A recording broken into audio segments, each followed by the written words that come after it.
लेकिन अब इसमें एक नया मोड़ ये आया है कि पुलिस ने अब एक खातून को भी गिरफ्तार किया है और बताया ये जा रहा है कि वो खातून जो है वो भी मौके के ऊपर उस टाइम पर मौजूद थी। में इसी असना में पुलिस के हाथ एक जो है वो आप कह लें कि अंधे के हाथ बटेर आना, वो वाला मुहावरा यहाँ पे ठीक बैठता है कि पुलिस का एक ऐसा यहाँ पे जैक लगा कि पुलिस को मुलजिम जो है वो खुद पुलिस के पास चल के चला गया एक दिन के अंदर ही। अगले दिन ही। अब सरगोदा के अंदर इनका एक जायदाद का तनाज़ा था जिसकी वजह से ये लोग उधर से जान छुड़ा के, दुश्मनी से जान छुड़ा के लाहौर शिफ्ट हो गए थे। तो बच्चों की वालदा यानी कि जो इनकी वालदा थी वो पहली वफात पा चुकी है, घर के अंदर कोई खातून मौजूद नहीं थी। ये तीनों अफराद जो हैं ये मुकामी थे सरगोदा के। और अस्सलाम वालेकुम दोस्तों, मैं हूं समीउल्लाह और आप देख रहे हैं रेगुलर पॉइंट। जी दोस्तों, कल लाहौर के इलाका काना वाली साइड पे एक सोसाइटी है जिसका नाम सेंटर पार्क है। वहाँ पर एक घर में एक बहुत अफसोसनाक वाक़या पेश आया जहाँ पे दो भाई और उनके वालिद साहब की लाशें वगैरह मिली हैं। ये सारा वाक़या क्या है और ये किस तरह पेश आया, मेरे साथ मौजूद हैं तलहा सईद कुरैशी साहब। इनसे जानते हैं। अस्सलाम वालेकुम तलहा भाई। वालेकुम सलाम भैया, कैसे हैं आप? खैरियत से हैं? शुक्र अल्लाह का। तलहा भाई बहुत शुक्रिया आपके टाइम का। तलहा भाई, सेंटर पार्क में एक घर में एक वाक़या रूनुमा हुआ है, 3 कत्ल जो उनसे हुए हैं, ये कत्ल का वाक़या है या कोई कुदरती मौत है? इस सारे वाक़ये को ज़रा बताएं नाज़रीन को, क्या वाक़या है ये? अच्छा भैया, ये कुदरती मौत तो बिल्कुल भी नहीं है। एक घर है कान्हा के अंदर, सेंट्रल पार्क जैसे सोसाइटी का आपने नाम लिया, सेंट्रल पार्क के अंदर ये घर था। और इस घर के अंदर ना काफ़ी दिनों से कोई आ रहा था, ना यहाँ से बाहर को जा रहा था। घर के दरवाजे लॉक थे और इस घर से ताफुन उठने लगता है, बदबू फैलने लगती है। जब बदबू फैलने लगती है तो जो अहलियान इलाका हैं उनको तशवीश होती है। वो देखते हैं कि यार ये क्या मामला है, घर में अंदर से ना कोई आ रहा है ना कोई जा रहा है, स्मेल बहुत ज़्यादा फैली हुई है। तो अहलियान इलाका जो है वो इसी शक के बिना के ऊपर पुलिस को कॉल करते हैं और बताते हैं कि जनाब ऐसे ऐसे एक घर है, काफ़ी दिनों से इधर अंदर आया गया कोई नहीं है, तो मेहरबानी करके चेक किया जाए, यहाँ पे बदबू भी काफ़ी ज़्यादा आ रही है। पुलिस जब मौके के ऊपर पहुंचती है, घर के दरवाजे खोल के जिस टाइम पे पुलिस अंदर जाती है तो एक नहीं, दो नहीं, बल्कि 3 अफराद की लाशें जो हैं वो उस घर से बरामद होती हैं। और अफसोसनाक एलिमेंट ये है कि ये जो तीनों अफराद थे जिनकी लाशें वहाँ से बरामद हुई, ये तीनों, एक इनका वालिद था और 2 इनके बच्चे थे। 60 साल कुछ उम्र है जो शख्स, वालिद जो साहब वालिद साहब की थी, और 35 साल और 30 साल उनके बेटों की उम्र थी। यानी कि यंग ही थे। यंग ही थे।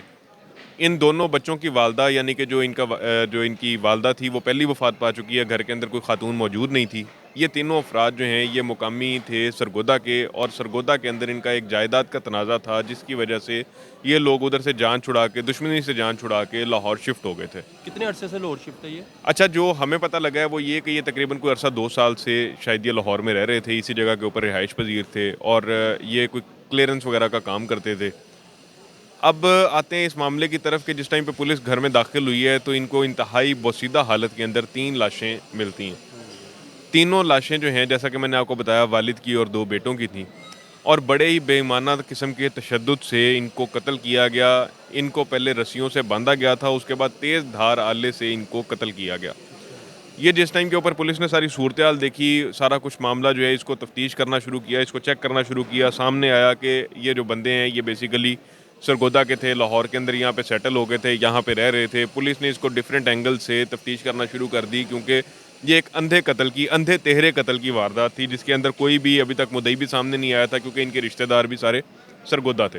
यहाँ पर पास कोई रिश्तेदार वगैरह लाहौर यहाँ में नहीं? पास लाहौर में इनके घर के आस-पास या घर में इनके साथ कोई भी रिश्तेदार जो है वो यहाँ पर नहीं रहता था। पुलिस ने इसको अंधा कत्ल समझते हुए, अंधे तेरे कत्ल की वारदात समझते हुए इस एंगल के ऊपर तफ्तीश कर दी शुरू, और मुख्तलिफ जो आस-पास जो लगे हुए सीसीटीवी कैमरास थे उनका रिकॉर्ड जो है वो देखना शुरू कर दिया। इस इलाके की जियो फेंसिंग का अभी पुलिस प्रोग्राम बना रही थी कि टेक्निकल बुनियादों के ऊपर जो है वो इस चीज़ को देखा जाए। लेकिन इसी असना में पुलिस के हाथ एक जो है वो आप कह लें कि अंधे के हाथ बटेर आना, वो वाला मुहावरा यहाँ पे ठीक बैठता है कि पुलिस का एक ऐसा यहाँ पे जैक लगा कि पुलिस को मुलजिम जो है वो खुद पुलिस के पास चल के चला गया एक दिन के अंदर ही। अगले दिन ही। अब कैसे चल के चला गया? एक शख्स जो है वो थाना कान्हा पहुँचता है और वो कहता है कि जनाब ये जो तीनों अफराद जो कत्ल हुए हैं इनके आगे पीछे कोई नहीं है, इनका रिश्तेदार कोई नहीं है, मैं इनका बड़ा अच्छा दोस्त था, मुझे इस मुकदमे के अंदर मुद्दई बनाया जाए। अब वो मुद्दई बनाने का कहता है पुलिस को और साथ ये बयान देता है कि जनाब इनके आगे पीछे कोई नहीं है। इसके अंदर पुलिस जो है इतनी देर में पहले ही राब्ता कर चुकी होती है, सरगोदा के अंदर जो इनके रिश्तेदार थे उनके साथ पुलिस का राब्ता हो चुका होता है। तो जिस टाइम पे ये शख्स जो है वो यहाँ पर आके ये बयान देता है कि इनके आगे पीछे कोई नहीं है, पुलिस को शक गुजरता है कि एक बंदा जो कि ये क्लेम कर रहा है कि मैं इनको बड़े अरसे से जानता हूँ, और उसको ये नहीं पता कि इनके रिश्तेदार जो हैं वो सरगोदा के अंदर मौजूद हैं। पुलिस इससे मुख्तलिफ सवाल करती है। जब सवाल करती है तो इसके जो जवाब होते हैं वो मुतज़ाद बयानात जो हैं वो सामने आते हैं, जिसके ऊपर पुलिस को इस शख्स के ऊपर शक गुजरता है। जब पुलिस को शक पड़ता है फिर पुलिस अपने तरीके से तफ्तीश करती है। जब तफ्तीश करती है तो फिर ये बंदा जो है वो तोते की तरह बोलने लगता है और ये बताता है कि इसका इनके जो बच्चे थे जो साहब कत्ल हुए और इनके जो 2 बच्चे कत्ल हुए, तो एक बेटे के साथ इसकी दोस्ती थी, याराना था, लेन देन का मामला था। 30 लाख रुपए की रकम इसने एक बच्चे को देनी थी और जब वो उसने वापसी का मुतालबा किया वहाँ पे इनकी आपस में जो है वो खटपट हुई, अनबन हुई और मुबैना तौर के ऊपर इसी वजह से ही इसने इन तीनों अफराद को कत्ल किया और उसके बाद वहाँ से फ़रार हो गया। फ़रार होने के बाद इसने वहाँ पे काफ़ी दिन देखता रहा कि यार कोई कहीं पे लाशें बरामद होती हैं, कोई कॉल चलती है, नहीं चलती, लेकिन काफ़ी दिन ये बचता रहा, कोई कॉल नहीं चली, किसी को नहीं पता लगा कि यहाँ पे 3 कत्ल हुए हैं। और उसके बाद जो है वो ये शख्स जो है वो ये फिर जब ये सामने आता है, थाने आता है, तो इस तरह से पकड़ा जाता है। लेकिन अभी आपके इस चैनल के ऊपर रेगुलर पॉइंट के ऊपर आपको मैं एक ब्रेकिंग खबर जो है वो इस केस के हवाले से वो भी मैं दे देता हूँ। मैंने आपको ये तो बताया कि एक शख्स जो है वो इसके अंदर गिरफ्तार हो गया हुआ है, लेकिन अब इसमें एक नया मोड़ ये आया है कि पुलिस ने अब एक खातून को भी गिरफ्तार किया है और बताया ये जा रहा है कि वो खातून जो है वो भी मौके के ऊपर उस टाइम पर मौजूद थी।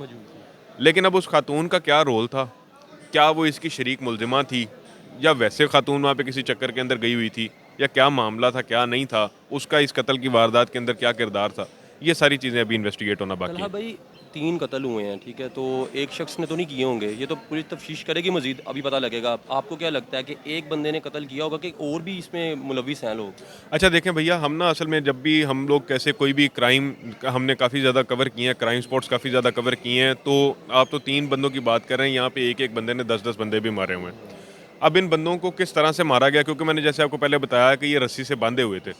अब यकीनी तौर के ऊपर आपका पॉइंट बड़ा वैलिड है कि मतलब एक बंदे के बस का हो सकता है ये काम नहीं है, तो ये भी मुमकिन है, ये मेरी एक अजम्पशन है, ये कोई सोर्स रिपोर्ट नहीं है, ये कोई कुछ नहीं है, ये मेरी एक अजम्पशन है कि ये भी हो सकता है कि इस बंदे ने, मुलजिम ने पहले इनको कोई नशावर चीज़ खिला दी हो और उसके बाद इनको बांध के तो उसके बाद कत्ल कर दिया हो।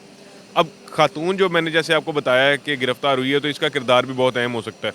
ये यहाँ पे क्या कर रही थी, कैसे यहाँ पे पहुँची, ये इनमें से किसी बंदे की रिश्तेदार थी या ये जो मुलजिम है इसकी रिश्तेदार थी, ये क्या मामला था, ये मेरा ख्याल वक्त ही बताएगा कि ये सारी चीज़ें। जिस तरह पुलिस की तफ्तीश सामने आएगी आहिस्ता आहिस्ता बिल्कुल, और भी बिल्कुल। इनमें मुलजिम पकड़े जाएंगे। हो सकता है कि और भी कोई इसके अंदर कोई ऐसे को राइटर पकड़े जाएं, या जैसे मैंने आपको पहले जिक्र किया कि इनका जायदाद का तनाज़ा भी था, तो हो सकता है पुलिस उस एंगल को भी तफ्तीश करे और इनका आपस में इस मुलजिम का, इस मुलजिमा का, इनका आपस में भी कोई रिलेशन निकल आए।